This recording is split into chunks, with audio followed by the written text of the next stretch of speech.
When I made these changes to my diet and committed to a new way of eating, it was petrifying. I was so scared. I loved pasta. I loved rice. I loved macaroni and cheese. I loved chocolate lava cake. All these foods, all of a sudden the rug was pulled out from underneath me. And I had to eat all these vegetables and all this fat, and all the recipes were new. It was really strange. And beyond that, it was really lonely. All of a sudden, at the hospital, I couldn't eat what everybody else was eating. And so I started making the changes, and it started to get lonelier and lonelier because everybody else was eating all these foods around me that I couldn't eat. I had to ask for what I wanted, which was to have my loved ones around me join me on this journey when possible. And I love to cook, but I was really tired in the beginning. I was exhausted from the treatments and the surgery. So I would give them some recipes and say, can you help me cook? Another great suggestion is to put it out there on Facebook or Instagram that you need to hire someone to help you cook for a couple hours a week.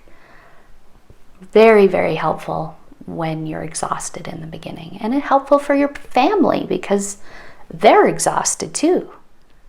I asked my husband if we could eat this way together, and it just felt like such a relief when he said yes.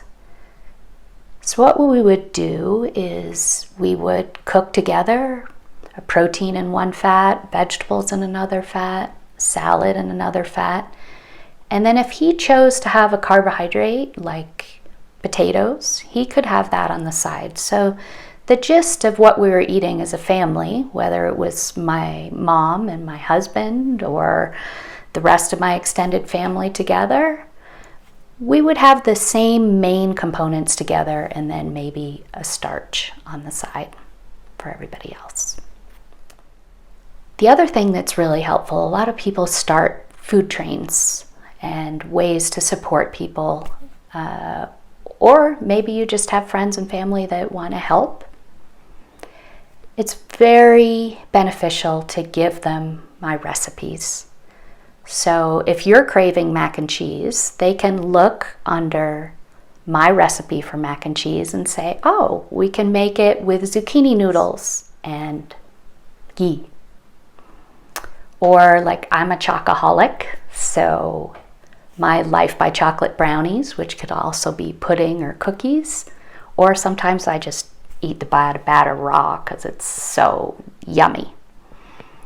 So get those recipes out to the people that love you because they want to help, but they don't really know how.